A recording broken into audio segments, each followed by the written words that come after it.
ખેડૂતોએ બનાવેલા અને એક 12 ધોરણ નહીં ભણેલા માણસની ઈચ્છા શક્તિ સૂઝથી બનેલા ચેકડેમ એ 18 વર્ષે સલામત ઊભા છે. આ પરિણામ છે. આવું પરિણામ એક એક ક્ષેત્રમાં લાવી શકાય. આ વર્ષે સૌરાષ્ટ્રમાં દુષ્કાળ છે. 2000 ઉપર સપ્તાહો થઈ, પણ એક પણ ગામમાં તળાવ ના બન્યું. એક પણ ગામમાં તળાવ ના બન્યું. 4000 ગામ જળ સમસ્યાથી હાવ ગ્રસ્ત છે. બરોબર. આ દેશના રોગનું મૂળ છે. આ દેશના દુઃખનું મૂળ છે કે આપણે પ્રશ્ન ઉકેલનારી પ્રજા જ નથી. આપણે ભેગા થઈ, ખાઈ, તાલીઓ પાડીએ, એક એક કાર્યક્રમનું મૂલ્યાંકન એવી રીતે કરી કે એટલા લોકો થતા, એટલા લોકો પ્રસાદ લેતા, અને ફલાણા 1008 ફલાણા ફલાણા ફલાણા અને મિનિસ્ટર ફલાણા ફલાણા કે એ કાર્યક્રમમાં આવ્યા હતા. બસ આનાથી આગળ આપણી દ્રષ્ટિ જ નથી. હું જ્યારે એક વિઝનથી બોલાવું ઉદ્યોગપતિને, તો એ ક્યારેય નથી કહેતા કે તમારો ઉદ્દેશ ઉત્તમ છે, કે આ કાર્યનું પરિણામ શ્રેષ્ઠ છે. એ કે કાર્યક્રમ સારો ગયો. એટલે એમાં શું હોય કે સંખ્યા સારી એવી હતી, ફલાણા ભાઈ હતા ને ગાયના ઘીના લાડવા બનાવ્યા હતા, કારણ કે અમે બધા ગાયના ઘીના જ બનાવીએ. બરોબર. એટલે રસોઈ જમાવટ હોય. બસ આમાંથી આપણે સમાજને બહાર કાઢવાનો છે. અને એનું કામ જો કોઈ કરી શકે ને તો શ્રેષ્ઠ રીતે શિક્ષકો કરી શકે. જે કામ ધર્મગુરુઓ નથી કરી શક્યા એને કરવું નથી.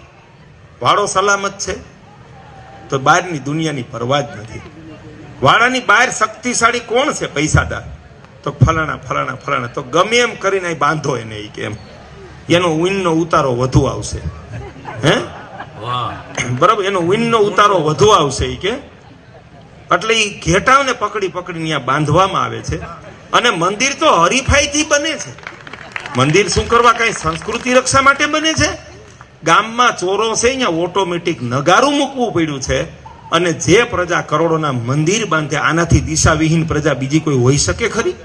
હે, કે એક મંદિર છે, ત્યાં કોઈ દર્શને નથી જાતું, ત્યાં કોઈ ટંકોરી વગાડવા વાળું નથી, અને હરીફાઈથી માતાજીઓના સંપ્રદાયોના ઝીકા ઝીક કરીએ છીએ, અને એના જમણવાર કરી રાખીએ છીએ, અને એમ માનીએ છીએ કે આપણાથી મહાન કોઈ નથી.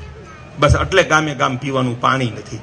એકે એક ગામના પાદરમાં જાવ ને તો આંખે પાટા બાંધ્યા હોય ને તો નાકથી ખબર પડી જાય ગામ આવી ગયું, કારણ કે એટલી દુર્ગંધ આવતી હોય એમ.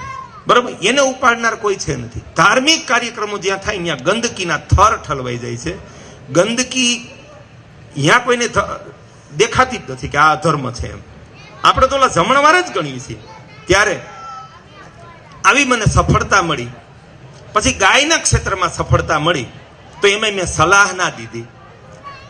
સંકલ્પ લેવડાવ્યો કે ઘરે ગાય બાંધશું, ગૌશાળા નથી કરવી. અને જામકાની 125 ગાય લાવવામાં 6 મહિના અહીંયા રોકાવવું પડ્યું.